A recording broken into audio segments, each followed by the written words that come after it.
I was listening to this podcast interview the other day between a couple of Alexander Technique teachers. One is Robert Rickover. He's the son of the father of the nuclear navy, the first Jewish big shot in the military, Admiral Rickover. So Robert Rickover has been an Alexander Technique teacher for more than 30 years.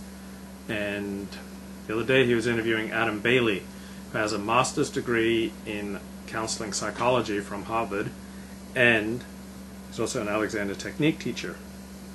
So Robert asked his killer question: how does an educational method, Alexander Technique, help people with how they function on a physical level? How does that relate to psychological growth?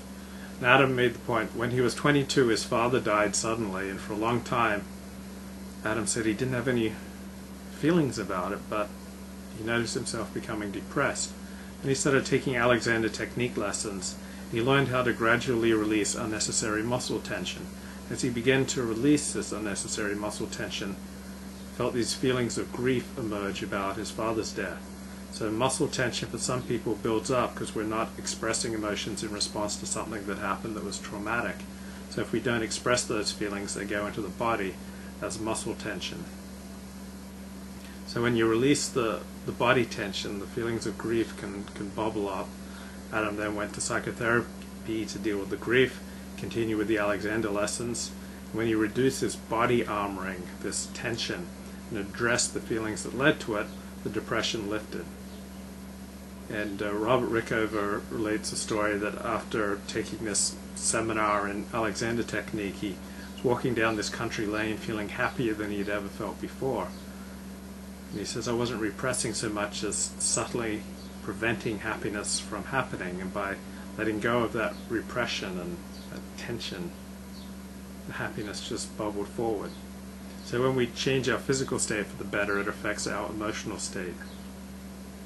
So not only are there feelings associated with unnecessary muscle tension, but also muscle tension can often represent a subtle collapse.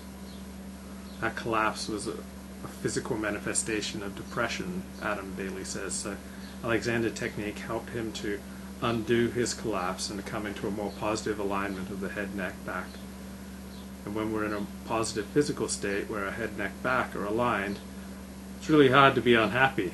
So just think about the word depression. There's a physical component to that term.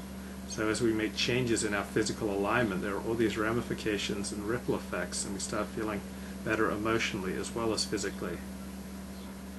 So Adam talked about one student who, when he was about to give his wife an ultimatum to get treatment for her prescription drug problem or he'd leave, his back went out, he had to have surgery, came in, got some Alexander lessons, eventually was able to follow through with the ultimatum to his wife, and he said to his teacher, his Alexander teacher, I feel like I have a spine now. So a lot of these expressions refer to physical parts of our bodies. We say that a certain person has a pain in the neck. In the Old Testament Hebrew Bible, there are a lot of references to stiff-necked people and to hardening the heart. So it's not an accident that parts of our body are invoked to describe an emotional state.